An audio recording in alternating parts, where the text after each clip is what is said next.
Centre for disease control CDC के मुताबिक swine flu की चंद अहम अलामात ये हैं। अमूमन तेज़ बुखार और बसा औकात बुखार का ना होना, खांसी, नाक का बहना, बदन में ऐंठन और शदीद दर्द, दर्द सर, सर्दी लगना, थकावट और इज़मिलाल, डायरिया और क़ै, गले में शदीद खराश का होना और सबसे अहम सांस लेने में दिक्कत पेश आना। माहिरीन के मुताबिक आलमगीर वबायत के लिए दरकार खसूसियात।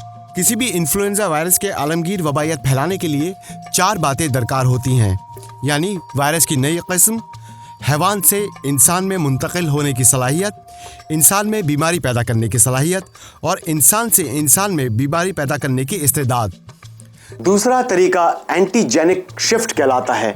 इस अमल में कोई वायरस खुद बदलने के बजाय मुख्तलिफ परिंदों या मिमालियों के वायरस के मिलाप से एक नया दोगला वायरस मुरतब करता है, और इस बार भी ऐसा ही हुआ।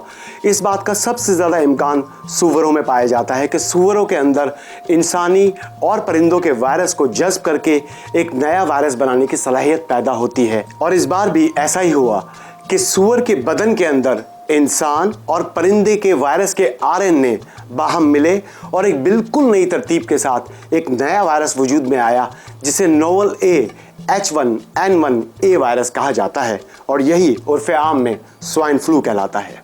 जिस इन्फ्लुएंजा वायरस में ये 4 बातें जमा हो जाए वो फ्लू की आलमगीर वबायत फैलाने का अहल समझा जाता है। वायरस की नई किस्म से मुराद कोई नया वायरस या कदीम वायरस की कोई नई सूरत भी हो सकती है। अब सवाल ये है कि कम वसाइल से स्वाइन फ्लू का बचाव कैसे किया जाए। ज़रूरी है कि मुतासरा अफराद से तकरीबन 1 मीटर 3 फुट के फासले पर रहा जाए। बीमार हो या सेहतमंद, हर सूरत में छींकते और बलगम खारिज करते वक्त मुंह पर रुमाल की तह रख लीजिए। हाथ खूब अच्छी तरह से धोइए और हाथ धोने के बाद नलके को भी साबुन से धोएं। मुतासरा शख्स के खाने पीने का सामान, बिलखुसूस उसका तौलिया ज़रूर अलग रखिए। घर में ताज़ा हवा की आमदोरफ्त का मुनासिब बंदोबस्त रखिए, यानी घुटन ज़दा माहौल पैदा ना होने दीजिए। पुरहुजूम मुकामात मसलन बाज़ारों और इज्तिमाआत में जाने से गुरेज कीजिए। अगर घर में कोई मुतासरा फ़र्द मौजूद हो तो उसके लिए एक अलहदा कमरा या कम अज़ कम घर का एक पुरसुकून गोशा ज़रूर मखसूस किया जाए। नाज़रीन, अगर माजी पर नज़र दौड़ाई जाए तो 1918 में फ्लू की एक इंतहाई ख़तरनाक वबा फूटी थी, और ये वबा भी एंटीजेनिक शिफ्ट की वजह से ही मुमकिन हुई थी।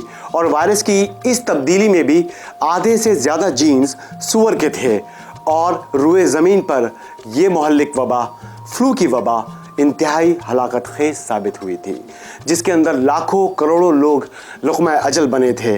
और कहा जाता है कि इसमें भी सूअर के वायरस शामिल थे, और सूअर के अंदर जीनियाती तब्दीलियाँ होने के बाद ये वायरस दुनिया भर में फैला था। और इस तरह इंसानी तारीख़ में रुए ज़मीन पर सबसे ज़्यादा हलाकत खेज वबा फैली थी 1918 में।